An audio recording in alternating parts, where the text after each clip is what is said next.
Welcome back to my latest 9-ball breakout review. Tim here to break it all down for you. Smash the like and subscribe to the channel if you're new because I'm putting videos out every day. It's crazy. And today, talk about why I may possibly be the greatest 9-ball player of all time, evidenced by this one singular video that you're about to watch. So make sure you stay to the end because it absolutely gets crazy and wild. And let's see, I kind of figured out a break that seems to work for me. It's a little more soft, but just if I just hit it center cue ball, hit it solid down the middle, try to keep the cue ball to just chill in the center of the table. It didn't there, but sometimes it does, kind of stay in the vicinity. I made the 4-ball on the break in the corner. Okay, so I actually have, technically I have a shot on the 1 here. I got to thread the needle between the 8 and 7. There's just a tiny opening there. I think I can attempt to hit it in. I got to go super soft to keep it there for the 2 next. If there's any chance of actually making this. Okay. It almost looked like it went through the 8-ball there. It's like an optical illusion or something. Maybe it is. Maybe I'm just putting holograms up there to fool you guys into thinking that this is harder than it looks. But trust me, I make it look plenty hard. I got to combo the 2 into the 5 here. This isn't too bad of a shot, but yeah, I was watching Rodney Morris versus Edgy Geronimo, and yeah, if you've ever watched Rodney Morris play, he's like super fast. They call him Rodney the Rocket, and really entertaining because he's super good. And I don't even know how someone can think that fast to be able to make a ball without even thinking about it, plus put crazy spin on it to go off multiple rails and spin off rails and go off balls and control multiple balls together. And it's like, man, dude is just brilliant. And maybe I'm encountering a steep learning curve. I'm trying to run 9-ball racks every day, which I never thought I'd be able to do. I remember people would say, like, why don't you run them in order?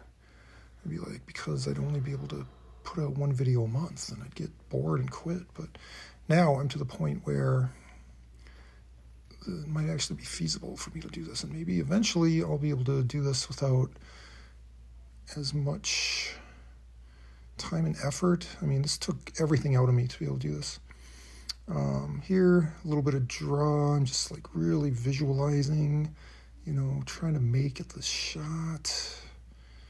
Just trying to visualize where the object ball is going to go before I hit it. And that seems to work okay. It takes a little more time and effort. I'd love it if I was more of a field player. Of course, my game has evolved, It's like I've changed my grip and my stroke, and, I wish I came out of the womb playing pool like some of these dudes, where it's just, it comes so natural to them. Here I'm trying to gauge how I can get the ball back over to that side of the table for the 6 next. It seems kind of tough because if I follow, it's not really going to work.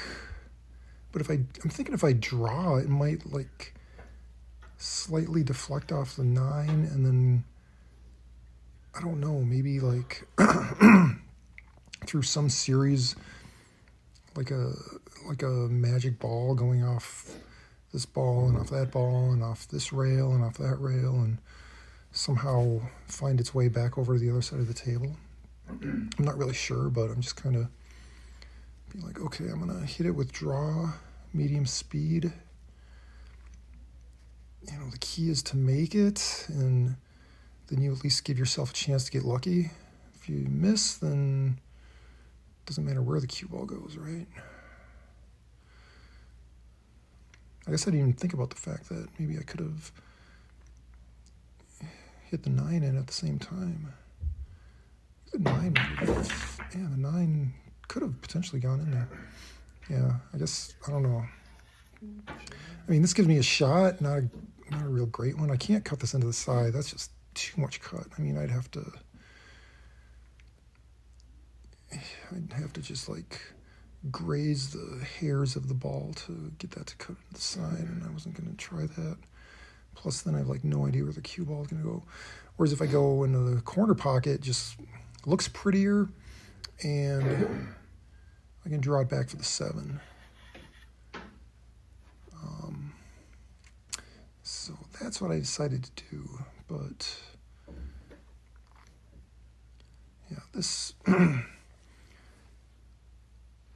did not. Even after I hit this shot, I didn't think I made it.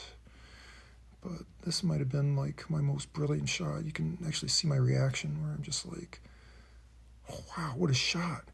I wish I could just like frame that and put it in my trophy case. But that's not what I do.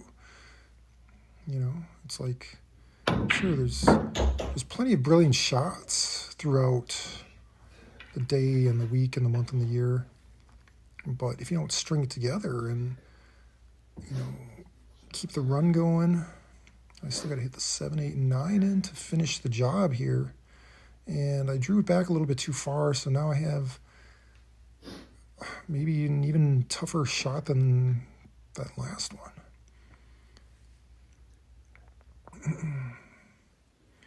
Probably, yeah, this was probably even tougher. I mean, I got to really like cut this into the corner. Fortunately, the leave is kind of natural off 3 rails.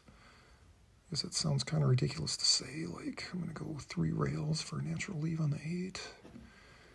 And when I'm cutting this in at this angle, which is tough to even see, but I'm going to try to visualize. I'm going to take some time. I know it's painful to watch me try to do this, but I mean, none of these shots are very easy. I mean, some of them are, I guess, but some of them just are not. I mean, gosh, I'm trying to keep this run alive. Now, I want to go kind of soft on this, because even though I'm going all the way around the table, I'm not hitting this ball solidly at all. It's going to come flying off the edge of it. And yeah, perfect. Okay. I didn't even think I made that one either after I hit it. I thought it looked like it was going to go into the top rail. And then lo and behold, I messed this one up too. I mean, my thought process is like, hit it soft with draw, because the last thing I want to do is take something that's an easy leave and have the cue ball bounce all the way back across and get behind the 9 ball, which I feel like that always happens, where if you have like a decent amount of angle, it just goes all the way over and back. But what I miscalculated is because I'm using so much draw on this, and when you do that on a long shot, it slows down the speed of the ball quite a bit. So by the time the cue ball gets to the object ball, it's not spinning at all, which means it deadens it. No, what? And then you get that, especially when coming off a rail. So just look at it that way. You hit something soft with draw going off a rail, and the cut wasn't that extreme. You know, and it still came off. I mean, if you were trying to kill it right on the rail, I mean, that's not going to work. It's still going to bounce out, but it didn't go all the way across the table. So at first I thought I was dead in the water here, but now I'm like trying to measure. I mean, this is really in close quarters, so it's kind of hard to even like see where to aim. But I think I can cut this in with extreme cut and maybe get it to roll into the pocket.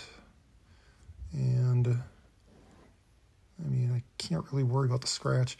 I decided to put draw on it because I figured,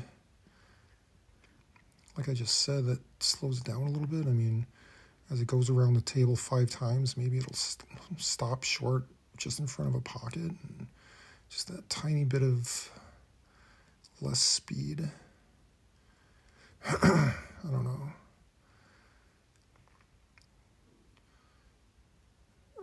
So yeah, I'm just trying to measure it, trying to see. It's so hard to tell how much of the edge I'm getting.